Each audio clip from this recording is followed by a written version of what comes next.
Hello, good morning. My name is Mickey Baraka and this is M.A.T.I FM 96.1. Let's begin with the headlines. 12-year-old boy hit by a bullet while watching wedding procession in Delhi. 3 gangsters shot dead after 5-hour standoff with police in Karatina. Training teachers rejected for low grades to be compensated. Leave me alone, Angry Ruto tells lazy stingy critics. Weatherman says Coast region is experiencing heavy rains. Education CS Magoha to meet NAT officials over curriculum standoff. And to the world of sport, veteran David Kinja wins Sokoke Forest Mountain bike race. Still into the sports, Manchester City retained Premier League title with 4-1 win over Brighton. Welcome, my name is Michael Baraka and this is M.A.T.I FM. And I'm Lina. A 12-year-old boy was seriously injured after he was hit by a bullet while watching a wedding procession from the balcony of his home in Delhi, Rohini, Saturday night, the police said. The incident took place at around 9 p.m. when the boy was standing in the balcony of his house to watch a wedding procession that was passing by. The police said that someone from the groom's side fired the bullet that hit the boy. He was rushed to a hospital by his family and his condition is said to be critical. 3 suspected gangsters were yesterday shot dead by police in a botched robbery at Karatina Town in Nyeri County. Confirming the incident, Karatina Town Sub-County Police Commander James Barasa said 2 firearms and rounds of ammunition were recovered from the suspects who were trying to break into an entertainment joint. The robbers engaged police in a cat and mouse game for more than 5 hours before they were gunned down. The armed men are said to have been in a gang of 10 while they stormed the entertainment joint and tried breaking into the cash office. One of the staffers at the premises raised an alarm and police on patrol responded, prompting some of the robbers to flee through neighboring premises. Police officers who arrived at the scene were forced to use tear gas to flush the thugs out of a house where they were holed up as they opened fire on police. 3 had sought refuge in a ceiling of one of the premises, using it as a vantage point to fire at the officers. Police are now in pursuit of the other suspects who managed to escape. And more than 3,265 teachers training kicked out of training college over a low entry grade, which will be compensated for 3 times that they have been in college. The Ministry of Education has said.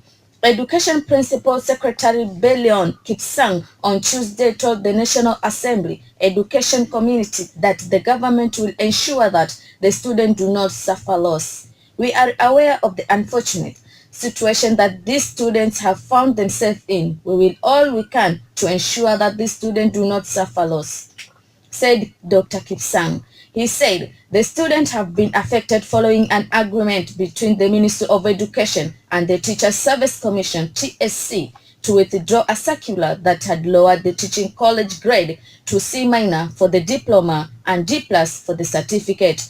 The training moved to court early Tuesday, challenging the decision with the hearing of the case set for May 9.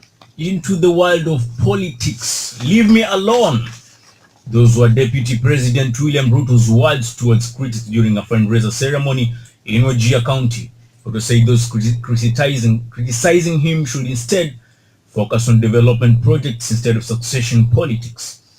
He said in his philanthropic initiatives are private and should not be linked with his political ambitions. Ruto was accompanied by a host of politicians in Wajir to collect funds for the construction of a madrasa. Ruto said the Jubilee government is focused on delivering its mandate and those trying to undermine its efforts will not be entertained. MPs accompanying the deputy president said his donation to churches and mosques are genuine gestures and should not be used to taint his image. Led by Kikuyu MP Kimani Ichung'wa, the MP said it is unfair that a section of politicians have made it their business to fight Ruto, warning that the 2022 contest will not be decided by a few individuals. Coast residents have been warned to brace for heavy rain starting Wednesday through to the weekend, according to a report from the Meteorological Department. Rainfall of more than 30 mm in 24 hours is expected over the coastal region from Wednesday to Friday, with increased intensity from Saturday and Sunday. The rain are likely to be accompanied by strong wind and may cause flooding in low-lying areas near the coastline and other water repositories.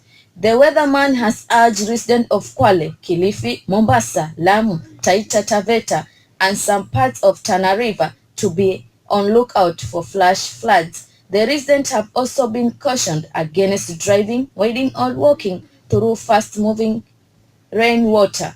The heavy rain and strong winds may result in storms surge along the coast. Hence, fishermen and those in the marine industry have also been put on a high alert. Away we go from that news.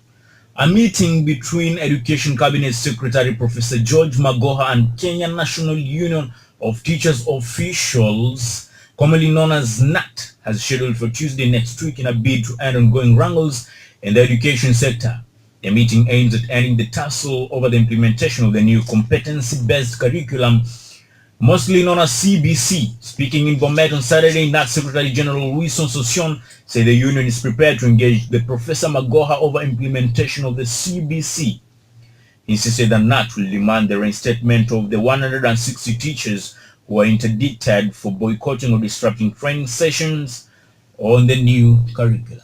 And to the world of sport, veteran cyclist David Kanji on Saturday won this year's 70-kilometer Sokoke Forest mountain bike race held at Watamu in Kilifi County. Kinja led from the onset until he disappeared at the forest around Madunguni area in the race, which saw more than 80 mountain bike riders participated.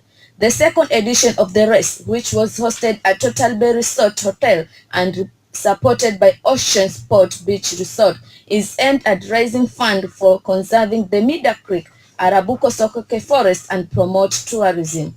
The competition route, which began from the Total Bay Beach Resort, involves cycling along Watam Kilifi Road before meandering into the Arabuko Sokoke Forest toward Madunguni near River Sabaki, then back to Total Bay Beach Resort. Still into the world of sports and entertainment is that while most Kenyan entertainers, sportsmen and influencers shy away from weighing in on matters of politics and governance for fear of hurting the brands, comedian Jugush was waded into the deep end. A tweet by Jugush opened a can of worms after he suggested that Kenyans do not care on matters of corruption and are reluctant to demand answers on how their taxes are being spent.